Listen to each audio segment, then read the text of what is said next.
ओम सच्चिदानंद रूपाय विश्वोत्पत्त्यादि Hathaway तापत्रय विनाशाय गोविंदाय नमो नमः।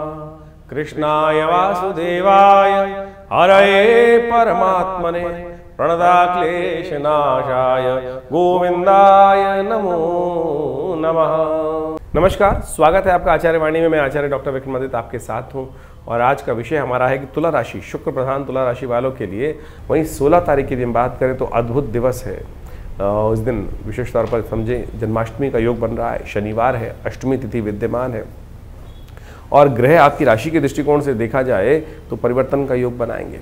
कहीं ना कहीं थोड़ा सा मनोमस्तिष्क में थोड़ा बंधन आपको परेशान करता दिखाई दे रहा है। थोड़ा सा मनोमस्तिष्क थोड़ा सा हल्का सा ऐसा होता दिखाई दे रहा है कि छोटी छोटी बातों में कहीं ना कहीं इमोशनल थोड़ा सा जो है वो बैरियर दिखाई देते हैं। तो अपने इमोशंस के पॉइंट ऑफ व्यू से अपने आप को स्ट्रांग रखने का प्रयास करें। कई बार लोग ये छोटी छोटी बातें मन को अंदर तक छू जाती हैं, आघात कर देती हैं। ऐसे योग बन सकते हैं। कृष्ण की उपासना करें। कृष्ण जन्माष्टमी है, अभी हम बताएंगे आपको। सबसे पहले कृष्ण जन्माष्टमी का महत्व समझें और उसके बाद हम उपाय भी बताने वाले हैं जो अवश्य इस दिन करने चाहिए। 16 अगस्त को इस बार जन्माष्टमी का सुंदर योग बन रहा है और जन्माष्टमी का योग ग्रहों के दृष्टिकोण से इस बार सबके लिए स्मार्ट वैष्णव सब लोग शनिवार को कोई मतभेद नहीं रहेगा। आमतौर पे बहुत सारे मतानुसार कई बार मतभेद उत्पन्न हो जाते हैं कि हम इन हमारे आचार्यों के अनुसार से इस योग में माना जाए, इस योग में माना जाए। लेकिन इस बार यदि पंचांग को देखा जाए तो बहुत सारे द्वंद्वों को करने की ज़रूरत ही नहीं है। अष्टमी उदया तिथि के रूप में विराजमान है 16 तारीख को और उसके साथ साथ सुबह रात्रि के समय जिस वक्त भगवान का जन्म माना जाता है उस समय वृषभ लग्न भी उपस्थित हो ही जाएगी और साथ साथ चंद्रमा भी विशेष तौर पर यदि देखा जाए तो वृषभ राशि में ही उस दिन उच्च के विराजमान होकर रहेंगे। और इसके साथ साथ एक बात और ग्रहों का योगायोग और भी बड़ा सुंदर ये बन रहा है कि रोहिणी नक्षत्र वो भी रात्रि के अंतिम पहर में जाकर भोर काल से पहले पहले उपस्थित होने के योग बना लेगा। दिल्ली के पंचांग के अनुसार से देखें तो बहुत सारे ग्रहों का योगायोग इसी प्रकार से बन रहा है। तो क्या स्मार्ट, क्या वैष्णव, क्या संप्रदाय, समस्त लोगों के लिए ये सुंदर तिथि है। भगवान सुंदर का अभिषेक करें, भगवान का विशेष तौर पर पूजन करें। ओम नमो भगवते वासुदेवाय पुरुष सूक्त के द्वारा भगवान को सुंदर रूप से स्नान कराएं और उनका पूजन करें। षोडश विधि के अनुसार से षोडश जो हमारे पूजा पाठ के तरीके हैं उन सब के द्वारा सहस्रसी रेखा पुरुखा सहस्राक्ष सहस्रपात सभोमेकं सर्वातस्पित्वा त्रोतिष्ठ, इसी के द्वारा भगवान का अभिषेक दूध से, दही से, समस्त पंचामृत से भगवान का अभिषेक कराकर भगवान को वस्त्र अलंकृत करते हुए सुंदर रूप से भगवान का स्तवन करना। कहा जाता है कि आप कुछ और करें ना करें, कम से कम भगवान की जन्माष्टमी के अवसर पर भाद्रपद मास के कृष्ण पक्ष की अष्टमी के दिन अवश्य उपवास रखें। तो उपवास रख के भगवान का सुंदर रूप से संकीर्तन करें, पूजन करें, भगवान का अभिषेक करें, हरिनाम का संकीर्तन करें और केवल इसी से आपके अनेक जन्मों के कष्ट जो हैं वो कट जाते हैं। उपवास रखिए। उपवास का मतलब केवल भूख हड़ताल नहीं होता है। आजकल बहुत सारी समस्याएं क्या हो गई, उपवास लोग करने की जहाँ बात की जाती है तो खाना पीना छोड़कर बैठ जाते हैं। उपवास का मतलब कतई भूख हड़ताल नहीं है। व्रत का मतलब कुछ और है। व्रत का मतलब तो विशेष तौर पर कुछ लोगों ने ऐसा बना दिया कि भैया आज भोजन नहीं करेंगे। मुझे वो बताइए, मैं सीधी तरह से उपवास करनी बहुत अच्छी, व्रत करना एक बहुत बढ़िया सिद्धांत है। खाना भी ना खाएं तो ठीक है, विश्राम मिलना चाहिए। लेकिन एक बात, छोटी सी बात समझने की आवश्यकता है। आपका बच्चा यदि सुबह से लेकर शाम तक कोई बात कर रहा हो, आपको ये चाहिए, पिताजी ये चाहिए, माताजी ये चाहिए, और सुबह से लेकर दोपहर तक, रात तक खाना ना खाए, तो मुझे एक बार बताएं, क्या माता पिता प्रसन्न होंगे? या माता पिता विशेष तौर पर उनका खून नहीं चलेगा कि बच्चा खाना नहीं खा रहा है और भगवान आपके माँ बाप प्रसन्नता से अपने जीवन यापन कर पाएंगे? नहीं कर पाएंगे। तो शास्त्र में कुछ भ्रांतियां उत्पन्न हो गई हैं। लोगों ने भूख हड़ताल को व्रत मान लिया है। व्रत का वास्तविक अर्थ जो है वो है उपवास। वास का मतलब है रहना, उप यानी जहां से हो, जहां रह रहे हो वहां से हटने का प्रयास करो, कहीं और वास करो, वहां से अपने आप को उठाओ और प्रभु के सानिध्य में जाकर वास करने का प्रयास करो। शांति से प्रभु का स्मरण करो, सात्विकता के साथ रहो, प्रभु के श्री चरणों में निवास करो, तब तो व्रत हुआ, तभी तब तो उपवास हुआ। नहीं तो केवल भूख हड़ताल हुई, नहीं तो जिद हो गई। आपको खाली ना खाना, खाना ना खाना भी एक प्रकार से उपव्रत कहा जा सकता है। लेकिन कुछ कालांतर में ऐसी भ्रांति उत्पन्न हो गई है बहुत सारी चीज़ों ने कि भूख हड़ताल, पेट को कुछ नहीं देना, उसी को हम व्रत मान के बैठ गए हैं। लेकिन और उस दिन एक समझे कि जिस दिन खाना नहीं खाया, कुछ नहीं किया, उस दिन क्या होगा, और बाहर की चीज़ सब खा लेंगे। कुट्टू के आटे से लेकर पता नहीं क्या क्या पकौड़ी, चाट पकौड़ी इत्यादि समस्त खाने की व्यवस्था बना लेंगे, तो फिर वो क्या हुआ, फिर तो वो कुछ और ही हो गया ना। इस व्रत में हरिनाम का संकीर्तन, जागरण, भगवान के नाम का जप, भगवान के क्रियाकलाप जो हैं उनकी कथाएं पढ़ना, उनकी कथा सुनना, उनके मंत्र का जप करना, दान पुण्य करना, सात्विकता का से जीवन निर्वाह करने का प्रयास करना, और विशेष तौर पर मनसा वाचा कर्मणा प्रभु के नाम का संकीर्तन करना, ये तो हुआ उपवास। तो अब आप देख लीजिए आप क्या कर रहे हैं। तो परमात्मा की कृपा प्राप्त करने के लिए फिर कहते हैं लोग संकट नहीं हरे, कष्ट नहीं हरे, तो ऐसे में कष्ट कहाँ हरेंगे। तो इसलिए इस बात को समझें कि इस जन्माष्टमी पर हम भगवान का षोडशोपचार पूजन करें। हमने विवेकानंद योगाश्रम में इस दिन विशेष भगवान का पूजन रखा है शाम के समय, जो करीब करीब यज्ञ के साथ आरंभ होगा और भगवान के पूजन के साथ सुंदर व्यवस्था बनेगी। भगवान को विशेष तौर पर षोडशोपचार पूजन कर कर उनका विभिन्न प्रकार से विभिन्न औषधियों से उनका अभिषेक रहेगा, भगवान का पूजन रहेगा, भगवान के नाम का संकीर्तन रहेगा, कीर्तन पूजा पाठ सबकी व्यवस्था है। आप अवश्य भगवान के नाम के संकीर्तन में उस दिन पधारें आश्रम पे, विवेकानंद योग आश्रम में। प्रभु की कृपा से सुंदर कल्याण का अवसर बनेगा। भगवान के नाम का संकीर्तन कर कर हमारे इस आश्रम पे, जिसमें पिछले करीब करीब आप मान के चलें 50-60 सालों से नित्यपति 8 घंटे यज्ञ होता है। माँ भगवती का सुंदर शिव विग्रह, इस दिन भगवती दुर्गा का भी प्राकट्य उत्सव है, आप महामाया जी का भी प्राकट्य उत्सव माना जाता है, जो भगवान कृष्ण के साथ ही उत्पन्न हुई थी। भगवती दुर्गा की उपासना इस दिन विशेष तौर पर की जानी चाहिए, और भगवती दुर्गा के साथ साथ भगवान कृष्ण की सुंदर उपासना कर कर इस संसार में शांति स्थापित करने के लिए, कष्टों को निवारण करने के लिए, बिना भगवती की, बिना शक्ति की उपासना किए बिना भगवान की कृपा नहीं होती। तो इसलिए सुंदर रूप से आप अपने कार्यक्रमों में, यज्ञ में सम्मिलित हों। भगवान के नाम के संकीर्तन में हम विशेष रूप से कार्यक्रम रख रहे हैं, तो आप अवश्य अपना स्थान आरक्षित कर कर इस कार्यक्रम में सम्मिलित हो सकते हैं। तो तुला राशि वालों, आपने समझा कि किस प्रकार से आपकी राशि के दृष्टिकोण से क्या महत्वपूर्ण योग बन रहा है इस दिन, और जन्माष्टमी का सुंदर योग है। तुला राशि वालों को खास तौर पे कुछ खास उपाय करने का प्रयास करना चाहिए।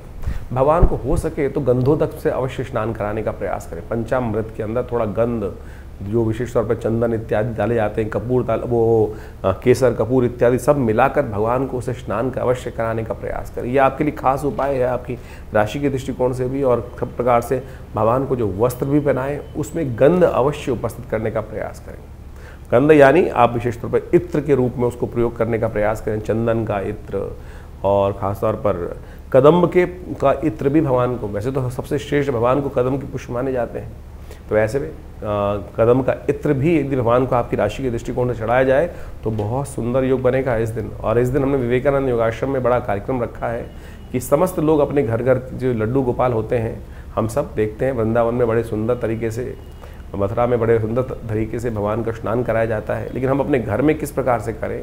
तो हमने विवेकानंद योगाश्रम में पूरी व्यवस्था रखी है। इस दिन सब लोग अपने अपने लड्डू गोपाल लेकर आने वाले हैं, और उनका हम विधिवत विधान के अनुसार से षोडशोपचार पूजन कर कर व्यवस्था बनाएंगे। भगवान का अभिषेक दूध से, दही से, घी से, पंचामृत से, और उसका चरणामृत हम सब ग्रहण करेंगे। तो इस दिन अवश्य ये काम करने का प्रयास करें। तो आपकी राशि के दृष्टिकोण सबसे श्रेष्ठ रहेगा कि आप रेशमी वस्त्र और मोर मुकुट अवश्य भगवान को धारण कराने का प्रयास करें। आपकी राशि में आपकी किस्मत को जगाएगा। और एक बात कीजिएगा, उस मोर मुकुट को वापस बाद में अपने विशेष तौर पे यदि कहीं ना कहीं अपने पर्स में रख लेंगे तो आपकी अलाएँ बलाएँ नज़र इत्यादि सब दूर होने का योग बन जाएगा। ये अवश्य करने का प्रयास कीजिए। 17 तारीख का दिवस रविवार का अवसर है, 9वीं तिथि विद्यमान है, और इस दिन कई सारे ग्रहों का शुभ योग बन रहा है। रविवार के दिन संक्रांति का योग पड़ रहा है। रविवार की संक्रांति हृदय योग बनाती है, और ऐसे में संक्रांति ये विशेष तौर पर बहुत विशेष होने वाली है। यदि आपकी राशि के दृष्टिकोण से देखा जाए तो सूर्य महाराज जो है अपने घर में जाने वाले हैं, और आपकी राशि में जहाँ उपस्थित होने वाले हैं वो कई प्रकार से लाभ के द्वार खोल सकते हैं। लेकिन ध्यान रखना, ये जो संक्रांति का प्रभाव आपकी राशि के दृष्टिकोण से पड़ रहा है, ये कुछ दिन तक आपके जीवन में, परिवार में, बच्चों पर थोड़ा भारी पड़ता दिखाई दे रहा है। तो ऐसे में बच्चों का विशेष तौर पर ध्यान रखने का प्रयास करें। हो सके तो किसी देवस्थल में रेत इत्यादि का दान करने का प्रयास करें। हो सके तो किसी गौशाला में जहाँ बहुत सारे जीव हों, भैंस हो, गाय हो, बकरी हो, इन सबको कुछ ना कुछ अवश्य खाने को दें, कुछ ना कुछ हरा चारा इत्यादि व्यवस्था कराने का प्रयास करें। ये आपके लिए, आपके परिवार के लिए शुभ हो सकता है। नहीं तो थोड़ा सा समय ऐसा दिखाई देता है कि आपके ग्रह आपके परिवार वालों के लिए थोड़े भारी पड़ते दिखाई दे रहे हैं। तो इसका उपाय अवश्य करने का प्रयास करना चाहिए। आपकी राशि के दृष्टिकोण से ये उपाय रहेगा। सुबह सुबह भगवान सूर्य का दर्शन करें, और उनके निमित्त अवश्य अर्घ्य दान करने का प्रयास करें। पुण्य अगले दिन रहेगा, संक्रांति का पुण्य अगले दिन इसलिए रहेगा क्योंकि रात्रि में करीब करीब 1:59 पर यह परिवर्तन का योग बन रहा है। तो पुण्य जो है अगले दिन रहेगा। तो सूर्य के निमित्त अवश्य आपको घी का दान करना बड़ा अच्छा रहेगा। रेत का, किसी देवस्थल में, पूजा स्थल में जाकर रेत का, कंस्ट्रक्शन मटेरियल का दान करना भी आपके लिए अच्छा दिखाई देता है। ये करेंगे तो अच्छा रहेगा आपके लिए। बात कर लेते हैं 18 तारीख सोमवार की। दशमी तिथि इस दिन विद्यमान है और उस दिन ग्रहों का परिवर्तन का योग भी बनता दिखाई दे रहा है। और ये परिवर्तन आपकी राशि के दृष्टिकोण से देखें तो बहुत महत्वपूर्ण रहेगा। सुबह सुबह जहाँ कहीं ना कहीं थोड़ा सा इमोशनल पॉइंट ऑफ व्यू से कहीं ना कहीं मनोमस्तिष्क में कहीं हल्की सी वीकनेस दिखाई देती है, लेकिन दोपहर आते आते वो वीकनेस कहीं ना कहीं धर्म के दृष्टिकोण से, अध्यात्म के दृष्टिकोण से, अध्यात्म का सहारा लेने से बहुत अच्छे से पॉजिटिव वे में कन्वर्ट हो सकती है। लेकिन ध्यान रखना, हाँ, आपके लिए ग्रह योग इस वक्त कहीं ना कहीं ऐसे बन रहे हैं कि कुछ लोग आपको धोखा देने के योग बना सकते हैं। तो इसलिए सरलता उतनी अपनाने का प्रयास करें जितना आपको वो आघात ना करे। नहीं तो कहीं ना कहीं क्या होता है, जो सरल व्यक्ति ज़्यादा होते हैं, धर्म अच्छी बात देखने वाले व्यक्ति होते हैं, वो कहीं ना कहीं लोग कहीं ना कहीं कुछ कष्ट बनाने के योग दे देते हैं। तो उनसे बचते हुए कार्य करने का आपको ज़रूरत है। उनसे बचते हुए कार्य करेंगे तो अच्छा रहेगा। बृहस्पति के साथ चंद्रमा की युति होने जा रही है जो दोपहर को करीब करीब 2:45 बजे के आसपास है। ये आने वाले 2-3 दिनों के लिए आपके लिए ग्रहों को बहुत अच्छा करती दिखाई दे रही है। तो आपके लाभ के योग पूरी तरह से बनते दिखाई दे रहे हैं। तो पॉजिटिव होकर काम करेंगे, आपके प्रभाव को भी अच्छा करते दिखाई देंगे ये ग्रह विशेष तौर पर। लेकिन एक बात ध्यान रखिएगा, इस दिन भद्रा है तो नए कार्यों को ना आरंभ करें, तो वो आपके लिए ध्यान योग देने वाली बात है। 19 तारीख मंगलवार का दिन, जो एकादशी इस दिन पड़ रही है, अजा एकादशी का योग बढ़ रहा है इस दिन। और ग्रह नक्षत्रों के दृष्टिकोण से योगा योग आपके लिए कई मामले से, कई ग्राफ जो है ज्योतिष के दृष्टिकोण से भी देखा जाए तो 60-70 के 80% तक अच्छा जाता दिखाई दे रहा है। ये समय आपके लिए अच्छा रहेगा। और इस वक्त ग्रह आपके ऐसा योग बना रहे हैं कि जितनी सेवा भाव रखोगे, जितना सेवा भाव करोगे, उतना बढ़िया, गरीब परित्यक्त लोगों की सेवा करोगे, उतना आपके लिए पॉजिटिव चेंजेस लाने के योग बन सकते हैं। अजा एकादशी है इस दिन। पूर्व जन्म में कृत्य जो कर्म हैं, जिनके कारण से हमें कई बार पता नहीं बहुत सारी चीज़ें भोगनी पड़ जाती हैं, उनसे निवृत्ति पाने का दिन है। इस दिन भगवान विष्णु के विष्णु सहस्त्र नाम का पाठ करना चाहिए या श्रवण करना चाहिए। और उसको श्रवण कर कर आप बहुत सारे कष्टों से अपने जीवन को, उस विशेष तौर पे कर्म के द्वारा कर्म को काट सकते हो, दुष्कर्म को काट सकते हो शुभ कर्म करने के बाद। तो अवश्य इस बात का ध्यान देना चाहिए। अजा एकादशी के दिन व्रत रखें, भगवान विष्णु का पूजन करें और ये काम करने से भगवान की कृपा प्राप्त होती है। और 20 तारीख की दिन बात करें, बुधवार का दिन है, उस दिन द्वादशी तिथि विद्यमान है और त्रयोदशी का योग बन रहा है साथ में। तो बुध प्रदोष बन जाएगा। ग्रहों का योग परिवर्तन की तरफ आगे बढ़ता दिखाई दे रहा है और ये परिवर्तन आपके लिए कई मामलों में खराब नहीं है। दिन भी अच्छा है और आगे आने वाले समय में कहीं ना कहीं अच्छे योग बनते दिखाई देंगे। गजकेसरी योग बना ही रहेगा आपके लिए पूरे दिन। तो इसका लाभ आप अवश्य लेने का प्रयास करें। चीज़ें आपके लिए पॉजिटिव हो सकती हैं, लेकिन सही दिशा में कार्य करने की ज़रूरत है। बहुत जल्दी रुके हुए कार्यों में गति प्राप्त होने के योग बनते दिखाई देंगे। गोवत्स द्वादशी है, गौशाला में जाकर गाय के बछड़े का पूजन करें, उसको गुड़ इत्यादि दें, आपके लिए अच्छा रहेगा। तो ग्रहों का योगा योग आपने समझा। इस वक्त भाद्रपद का महीना चल रहा है और भाद्रपद के महीने में जो ग्रहों का योगा योग परिवर्तन का योग बनाएगा वो तो आपके समक्ष है ही है। लेकिन एक विशेष योग बन रहा है कि इस भाद्रपद में 5 रविवार का योग बन रहा है। और इस बार राजा भी सूर्य ही हैं, पूरे जो विश्व के राजा हैं, संवत के राजा हैं। और उसके दृष्टिकोण से यदि ग्रहगण प्रभाव देखा जाए तो इस बार पूरे विश्व में अच्छी खासी वृष्टि के योग बन रहे हैं। और वो इतनी ज़्यादा हो गई है, कई जगह लोग परेशान भी हो गए, त्रस्त भी हो गए हैं। और इस बार 5 रविवार का योग भाद्रपद में जो दिखा रहा है वो वास्तविक तौर पर एक बात को भी इंगित करता है कि जो इस वक्त भयावह पूरे विश्व में पानी की त्रासदी चल रही है, अतिवृष्टि होने के योग बन गए हैं, उससे कहीं ना कहीं अब कुछ ना कुछ रास्ता, बचाव का रास्ता बनता भी दिखाई देगा। लेकिन ये कहीं ना कहीं प्रकार से जो भाद्रपद महीने में यदि 5 रविवार पड़ जाए तो एक बात कही जाती है, युद्ध की आशंका, युद्ध की अफवाहें, कहीं ना कहीं मतभेद बहुत ज़्यादा कहीं ना कहीं संसार में बढ़ जाते हैं और कहीं ना कहीं आपस में मनभेद भी होने लगते हैं। इस वक्त विश्व में जिस प्रकार से जो योगा योग बन रहा है वो कहीं ना कहीं आपदाओं का संकेत भी देता दिखाई दे रहा है। और ऐसे में जो अन्न इत्यादि के संबंध में जो कार्य करते हैं उनको भी थोड़ा सावधान रहना चाहिए। तेजी का माहौल बनता दिखाई दे रहा है। विभिन्न अन्न के क्षेत्र जितने भी हैं, खाद्य पदार्थ जितने हैं, गेहूँ इत्यादि, चावल इत्यादि और बहुत सारी और भी जितनी चीज़ें हैं, उन सब में कहीं ना कहीं जो अतिवृष्टि के कारण से जो योग बनते दिखाई दे रहे हैं वो कहीं ना कहीं महंगाई को बढ़ाने की तरफ योग बनाते दिखाई दे रहे हैं। ऐसे में आपकी राशि के दृष्टिकोण से जो योग बन रहे हैं वो आपने अच्छे से समझें। ग्रहों के प्रभाव को जितने जल्दी हम समझ लें और उसके अनुसार से अपने जीवन में सही रास्ता पकड़ लें, ये ज्योतिष का चमत्कारिक प्रभाव है। देखिए, जो सूर्य है वो हर एक स्थिति में एक सही निकलता है, लेकिन हर व्यक्ति पर उसका प्रभाव अलग अलग होता है। ग्रहों का ये परिवर्तन जो योग बनाते हैं, इन सब का प्रभाव सूक्ष्म दृष्टिकोण से हर व्यक्ति को समझ में आना चाहिए। ज्योतिष के दृष्टिकोण से बड़ा सूक्ष्म अन्वेषण है। आपकी जन्मपत्री, आपका जो भाग्य है वो हर व्यक्ति का अलग है। कहीं ना कहीं उस भाग्य पर किस प्रकार का योग बनेगा, ग्रहों का परिवर्तन क्या प्रभाव डालेगा, हर व्यक्ति पर अलग प्रभाव डालता है। एक ही क्षेत्र में रहने वाले, एक ही घर में रहने वाले, यदि हम देखें कि क्या परिवर्तन एक जैसा ही होगा सबके लिए, नहीं, बिल्कुल नहीं होगा। किसी के लिए अच्छा, किसी के खराब। एक ही घर में रहने वाले जो 8, 5, 6 जातक हैं, उन सब पर भी ग्रहों का प्रभाव अलग अलग होता है। तो ऐसे में उस परिवर्तन का प्रभाव आपके ऊपर क्या हो रहा है, राशि के दृष्टिकोण से तो आप समझ ही रहे हैं, लेकिन आपकी जन्मपत्री, आपका जन्म समय, आपका भाग्य बिल्कुल बहुत सारी चीज़ों को बताने में रास्ता बता सकता है। तो ज्योतिष विज्ञान बड़ी सूक्ष्म दृष्टिकोण से देखने की चीज़ें हैं और हम बहुत सारी चीज़ों को समझने का प्रयास करते हैं। बड़ा शोध संस्थान चलाते हैं पिछले करीब 50 सालों में। ज्योतिष के संबंध में, अध्यात्म के संबंध में, भारतीय योग विज्ञान के संबंध में हमारे आश्रम में बहुत सारी रिसर्च, बहुत सारा अनुसंधान शोध किया गया। 50 से ऊपर पुस्तकें प्रकाशित की गई हैं। सदगुरु आचार्य श्री केशव देव जी के महाराज के सानिध्य में रहकर हमने बहुत सारे विभिन्न भारत की पराविद्याओं के ऊपर कार्य किया, चाहे वो मंत्र विज्ञान है, चाहे वो यज्ञ विज्ञान है, चाहे वो कर्मकांड है, योग की सहस्त्रों शाखाएं हैं, और उन सब के ऊपर मुद्रा विज्ञान इत्यादि बहुत सारे अलग अलग विषयों के ऊपर बहुत सारा शोध अनुसंधान करके चीज़ों को समझने का हमने प्रयास किया। और आप समझें, ज्योतिष एक ऐसा विषय है कि जिसके द्वारा आप बहुत सारे कार्यों का निदान भी कर सकते हैं, डायग्नोज कर सकते हैं। बीमारियों के संबंध में भी आयुर्वेद के साथ साथ ज्योतिष को साथ साथ चलाया गया था। आज जो समाज में जो आयुर्वेद का या चिकित्सा विज्ञान का भाव है, वहाँ ज्योतिष के एक पार्ट को निग्लेक्ट कर दिया गया है। अरे ज्योतिष पूरी तरह से डायग्नोज पर ही है, आपके ग्रह बदले और वो कहीं ना कहीं कौन सा रोग उत्पन्न करेंगे, किस प्रकार से बीमारी का रास्ता बनाएंगे, ये भी ज्योतिष के अंदर बहुत अच्छे से, अगर समय खराब चल रहा है, किस प्रकार से कौन से मंत्र को जप कर कर, कौन सी मुद्रा का प्रयोग करके, कौन सी औषधि कब आपके लिए अच्छी अनुरूप रहेगी, कौन सी औषधि कब कार्य नहीं करेगी, ये भी ज्योतिष विज्ञान के माध्यम से आप बहुत अच्छे से समझ सकते हैं, कार्यों को कर सकते हैं। हमने इसके ऊपर बहुत अच्छे से चीज़ों को समझने का प्रयास किया। बहुत सारी चीज़ें हम समय समय पर आपके बहुत सारे अपने इन कार्यक्रमों के माध्यम से आपके समक्ष रखते भी आए हैं। तो आप ज्योतिष विज्ञान को सही रूप समझने का प्रयास करें। विडंबनाएं, बहुत सारी लोग आपके मन में ऐसे भाव डालने का प्रयास करेंगे कि सब कुछ भी सत्य नहीं है। अरे नहीं, एक एक चीज़ सत्य है, एक एक चीज़ का प्रभाव है, इसको आप समझें। हमारे ऋषि मुनियों ने हजारों लाखों पुस्तकें, लाखों अनुसंधान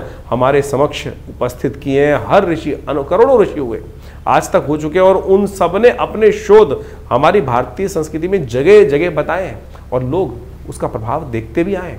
और हमने खुद देखा, बहुत सारे महामृत्युंजय मंत्र इत्यादि बहुत सारे अनुष्ठान जो समय समय पर करते हैं, उनका प्रभाव बहुत प्रत्यक्ष रूप से होता है। चाहे वो जीवन के स्वास्थ्य संबंधी समस्याएं, चाहे वो जीवन की किसी भी पहलू से संबंधित समस्या है, उसका निदान करने के लिए विभिन्न मंत्रों के माध्यम से, विभिन्न उपायों के माध्यम से, चाहे वो रत्न है, चाहे वो विभिन्न उपाय हैं, चाहे वो दान है, चाहे वो पुण्य है, चाहे वो औषधि है, चाहे वो ध्यान है, इन सबको मार्ग अपना सकते हैं। और तो और मुद्राएं तो अपने आप में चमत्कारिक प्रभाव दिखाती हैं। ये शरीर के जो विभिन्न भागों के द्वारा योग और विभिन्न मुद्राओं का उपयोग किया जाता है। जैसे किसी का बृहस्पति खराब है तो ये ज्ञान मुद्रा का नित्य प्रति अभ्यास करें, देखें, किसी और चीज़ की आवश्यकता ही नहीं पड़ेगी। शनि यदि खराब चल रहा है, शनि का दुष्प्रभाव बहुत ज़्यादा जीवन में हो रहा है, तो यदि नेगेटिव प्रभाव है तो इसको इस मुद्रा के द्वारा, शून्य मुद्रा का उपयोग करते हुए, शनि की मुद्रा का उपयोग करते हुए यदि मंत्र जप किया जाए, कुछ भी उसका नित्य प्रति इस मुद्रा का अभ्यास किया जाए, तो उससे भी बहुत ज़बरदस्त प्रकार से आपकी समस्याओं को ठीक करने में रास्ते मिलते हैं। तो ऐसे बहुत सारी चीज़ें हैं, बहुत सारे मार्ग हैं जिनको आप समझेंगे तो बहुत अच्छे से रास्ता बनता दिखाई देगा, कष्टों को निवारण करने का योग बनता दिखाई देगा। और इन सब चीज़ों को हमें अच्छे से समझ लेना चाहिए। बहुत सारे लोग, ये कहानियाँ नहीं है, पुराण इत्यादि में जो रहस्य बताए गए हैं वो कतई किसी प्रकार भी कहानियाँ नहीं है, लेकिन उनके पीछे उसका आदि भौतिक, आदि दैविक रहस्य छुपा हुआ है। उन रहस्यों को हमको समझना चाहिए। अभी सावन का महीना समाप्त हुआ, सावन में भगवान का जैसे रुद्राभिषेक करते हैं, रुद्राभिषेक करते हुए भगवान पर विभिन्न प्रकार से भगवान को स्नान कराया जाता है, कभी दूध से, कभी दही से, कभी भस्म से। भगवान के ऊपर बिलपत्र चढ़ाए जाते हैं, दूर्वा चढ़ाई जाती है, भंग चढ़ाई जाती है, और तो और वो आक के पत्ते चढ़ाए जाते हैं, धतूरे के पत्ते चढ़ाए जाते हैं। यदि इनको वैज्ञानिक तौर पे आप देखने का प्रयास करेंगे तो इन सब के माध्यम से आप समझे, घास को चढ़ाकर भगवान के ऊपर चढ़ाने का कारण क्या है? उसका मंत्र है कांडात कांडात प्रोहंती, भगवान के ऊपर चढ़ाते हुए इस मंत्र को कहा जाता है। औषध विज्ञान के अनुसार से आपके जो बहुत सारी बीमारी को ठीक करने के लिए, पेट संबंधी बीमारियों को ठीक करने के लिए ये बहुत दिव्य औषधि है। जो घास के ऊपर 3 जो अंकुर, दिरवा अंकुर होते हैं, कहा जाता है गणेश जी एक बार बीमार हो गए थे और ऋषियों ने 108 दूर्वा अंकुर अभिमंत्रित कर कर गणेश जी को दिए, उससे उनको स्वास्थ्य में लाभ प्राप्त हुआ।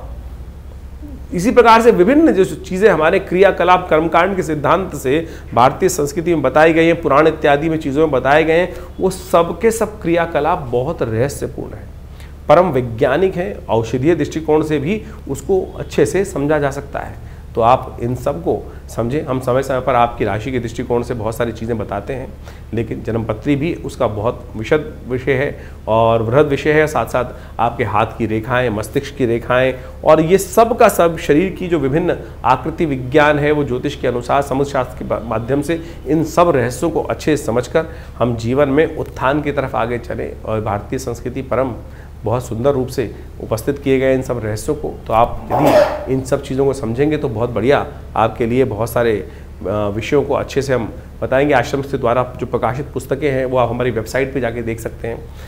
mudrasforhealing.com वेबसाइट है हमारी, acharyvikramaditta.com वेबसाइट है हमारी, vivekanandnaturecure.com ये भी हमारे आश्रम की ही वेबसाइट है। और यहाँ पर हमारे आश्रम की समस्त गतिविधियों को समय समय पर हम बताते रहते हैं। बहुत सारे विभिन्न कार्यक्रम आश्रम पे समय समय पर चलते रहते हैं और इन सब विषयों को आप अच्छे से समझकर और इन सब से आश्रम से जुड़ें।